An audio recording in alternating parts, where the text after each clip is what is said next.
Well, what a day. Hello you guys, welcome back to my channel. If you're here, I'm presuming then you've just watched either my reaction or the episode itself, episode 5, which was Rick's last episode. I think that everybody knew it was going to be a difficult episode to watch, but I don't think anybody realised just how fucking difficult. And with this episode, I feel like the visuals we were given were more emotional to watch than what was actually happening, if you get what I mean. Rick leaving is sad, but what we were shown was fucking heartbreaking. So first of all, I just want to get into some of my favourite things about this episode. Before I get into that, the quality of this is kind of different to my last few videos. I know, I don't know what the fuck is going on. My camera's having an attack. It's been through a rough day, okay? So with this, I feel like the way Rick left the show was perfect. I think he sent off with the kind of cop out where, oh my god, he thought he was dead and then he wasn't. Very Glenn of him, like, oh god, you're dead. Oh fuck, you're not. That really did catch me off guard, because once that bridge blew up, that was it. To me, he was dead and my day just sucked. Yeah. But him being taken away in that helicopter, it's like, oh god, it's painful. Because we saw Michonne crying, Maggie crying, Daryl crying. We saw everybody crying, but nobody knows that he's still alive. And to me, that's one of the most saddest fucking things, because the viewers know. We know he's alive, but nobody else does, so nobody's going to go looking for him.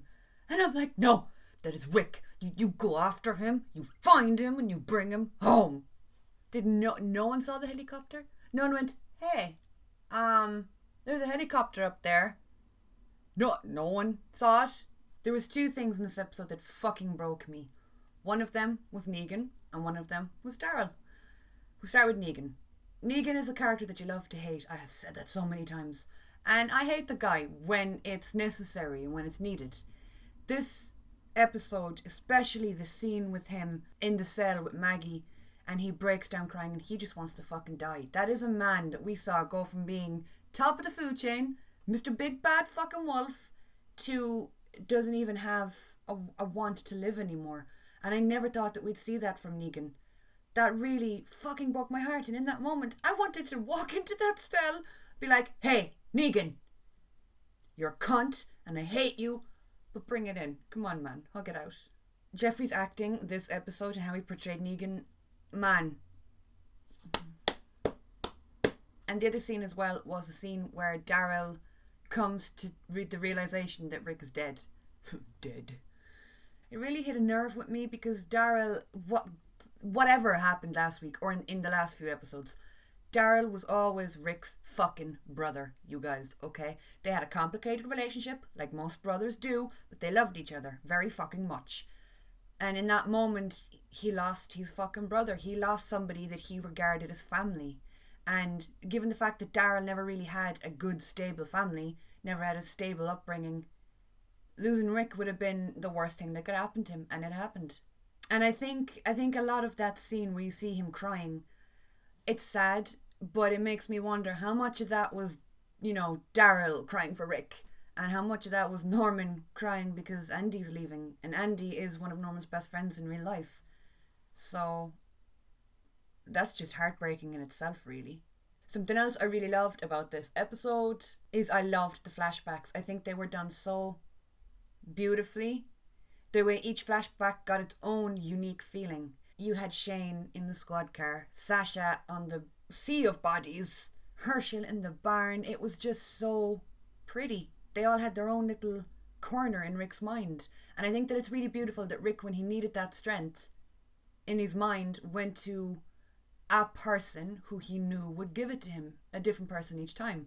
Now you could argue that they were like visions, that it was like a spiritual thing, or you could argue that it was just subconsciously Rick reaching out desperately for somebody to fucking give him the motivation to get up. And I thought that was lovely. And the scene on the bridge where he visualized everybody being there, and then they actually did turn up. They came through for him. They were there. Rick's last words is probably my favourite thing that Rick has ever said. Rick has said a lot of really good speeches and stuff, but his last words, at least in that moment, he knew that he was loved. He knew that people cared about him to turn up. They came for him. He made it halfway. He made it across the bridge. He got there. They were there for him in the end. Jadis is another thing I quite enjoyed about this episode. When we saw her there at the end, I didn't give a fuck. I was like, I don't care. I don't fucking care. But then she found Rick, and I was like, I care a lot, Jadis. I love you.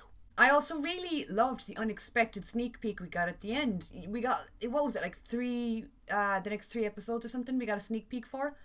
That kind of left me confused because one, Judith, she grew the fuck up real quick, so I'm guessing there's another time jump. She has Rick's gun, she has Michonne's sword, and if it's not Michonne's sword, then Michonne made her a sword, like mother, like daughter, and that is beautiful.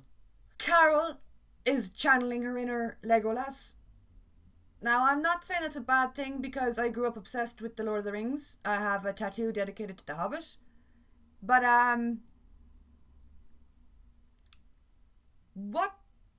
what is that look? I mean, I love her. I'm here for it. Like, go you, bitch. You want to wear your hair that way? Suppose you're going to do it. I'm just so used to her with short hair that I see that and I'm like, what's this? I still love her, though. We also got the Whisperers pretty much confirmed. We heard the where are they? Now, to be fair, in the original trailer that we got where we heard the where are they, I have a feeling that they might have meddled with the voices, because in the original trailer that we got like a few weeks ago or a month or two ago, I don't think that the where are they was as prominent as it was in this sneak peek. In this sneak peek you could hear it as clear as day. So that pretty much confirmed, yeah, the Whisperers are coming. They're coming. Negan's still held prisoner, so I'm guessing Maggie doesn't change her mind and decide to go back and try and kill him again.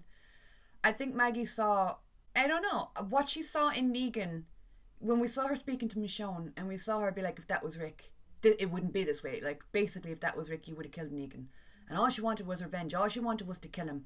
And then she saw him, and it was like, he's broken. He's already fucking dead. And that living would cause him more pain than dying because he wants to die. But at the same time, I do believe that she saw a guy that had also lost everything. You know, he lost his wife, he lost the will to live. He had nothing left to give. I think on some weird level she could relate to him. But I don't think that's why she let him live. I think she let him live because, like, out of spite. Out of, like, well, you want to die? Well, then you're gonna fucking live. It's just so strange to think that now we just gotta go on like normal. We gotta go on to next week's episode and the week after and the week after, but there's gonna be no Rick. That's the craziest fucking thing to me, and it's been said so many times, but I'm gonna say it again. Andy is fucking incredible. He gave so much of his life to this, you know, and he sacrificed stuff in his personal life to be Rick Grimes, to give us that character. And it's just so weird that we're not gonna get to see him. Now, I have read online in multiple places, The Walking Dead even tweeted about it, that we're going to be getting Rick Grimes movies. Plural. So, the number I kept saying was 3, that we're going to get 3 Rick movies. That has me feeling, yes, bitch. Because if Rick just rode off into the sunset in that helicopter, and we never heard from him again, there would be so many questions, there would be so much angst, because I would be really pissed the fuck off. But at least we're going to get kind of closure. We're gonna get to see hopefully what he's up to, where he ends up, who he's with, how he's doing. So the fact that he's getting feature-length movies, I'm happy. I am so fucking happy that this isn't the end of Rick Grimes. This is the end of Rick Grimes on The Walking Dead, but it's not the end of him. So I am really happy about that. No matter what it is, if it's a spin-off show or a movie, I don't give a fuck. If Rick Grimes is in it, count me the fuck in. I'm gonna watch it. I'm gonna support Andy to the bitter fucking end. So I can't wait for that. I really can't. But I read that we're gonna see familiar faces in it, which to me is kind of confusing, because it's like, how are we gonna see familiar faces when Rick disappeared? Nobody knows where he went. None of his group knows where he went. If they did, they'd be able to bring him back. Or if he knew how to find his way home, surely he'd cross back over to the show. So I'm very excited to see how that works. I'm also excited to see how Michonne, Maggie and Daryl deal with Rick's death. I feel like Daryl's going to have a lot of guilt, because Daryl, whenever he feels an emotion that he can't handle, just reverts to feeling guilty and blames it all on himself. I thought that scene where he was shooting the walkers was so beautiful, that he was there in the bushes like, I got you, Rick, I got you, and then he just died. Well, you know, in Daryl's eyes, he just died. Yeah, I really, really liked how this was done. I would have been mad at the helicopter ending, but the fact that we're getting more Rick Grimes content, I'm not mad. I'm genuinely not. I'm happy that we're going to get to learn what the fuck happens and that it's not just we never know. You know, I those kind of endings make me mad. I just get really angry at the unknown. So I'm happy that we're going to find out what the fuck. I really hope they're released in the cinema. I really, really, really hope that they get a cinematic release. If they do, it'll probably just be in the States because Ireland and the UK very rarely get cool shit like that. But anyway, that's it, you guys. Just a really quick kind of talky, rambly video just to let you guys know where I'm standing on it. It is probably in my top 3 favourite episodes of The Walking Dead ever, which I did not think I would be saying before I started the fucking episode. I thought I was going to hate it and everything about it and it was going to upset me. But it did upset me. But it just... It felt like going out and standing in the rain and then sitting beside a fire and then going out and standing in the rain again and then just going to bed. There was a lot going on. This episode just reminded me of why I love the show. I've always loved The Walking Dead since the first fucking day that I watched it. I've stood by it. I have preached how fucking amazing it is. I've stood by it when other people try to shit talk it. But this episode reignited this insane, crazy, frantic love in me that I have for the show. You know, it reminded me why I started this channel. You know, it reminded me why I have this bookcase full of Walking Dead merch that I continue to add to. It reminded me why I have a half sleeve, you can't see because I have a cardigan on, but why I have a half sleeve of tattoos dedicated to The Walking Dead. It just... It was so well done that it made me proud to be a fan. But that's just my opinion. Anyway, guys, that is it for this. I hope you guys are doing okay. I hope you guys enjoyed it. Onwards to next week, I suppose.